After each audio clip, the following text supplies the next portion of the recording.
Koniec školy. Vždy, keď prídeš do triedy, diabla vo mne prebúdzaš. Každý deň mám pojeby, zo všetkého ma skúšaš. Ničila si životy, od pondelka do piatku, dobitý jak siroty, opúšťame základku.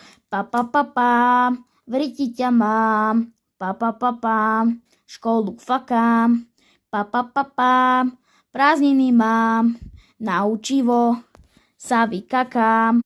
Začiatok školy. Prázdniny sú za nami a mučenie pred nami. Rodičia sa radujú a deti kolabujú. Leto už je prdeli, kedy budem dospelý. Prvé peťky padajú, prvé facky lietajú.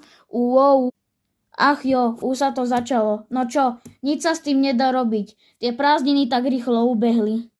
Ale cez ten školský rok to není až také zle, lebo však v škole máte kamarátov, susedov, spolužiakov a tak blablabla. Proste to je všeobecné. A ja mám však kamarátov, kto by ich nemal.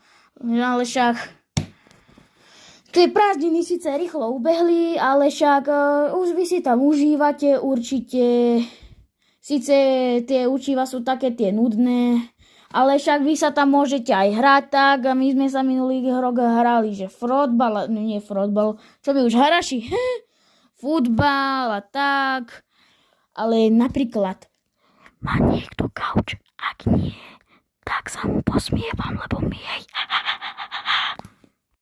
Tak, proste včera sa to začalo, s tým sa už nič nedá narobiť, ale ja sa teším iba na jedno, na oblievačky, lebo money. Ale pozor, teším sa aj na papanie, lebo ja som taký ten hladožrout po česky, tak ako sa povie, a vy rozumeli aj Češi, proste ja milujem jesť. Ale keď náhodou si zarobím peniažky veľa, tak možno, že aj pozvem mamku do Lidla, tam čo je táto, jak sa to volá, cukráreň.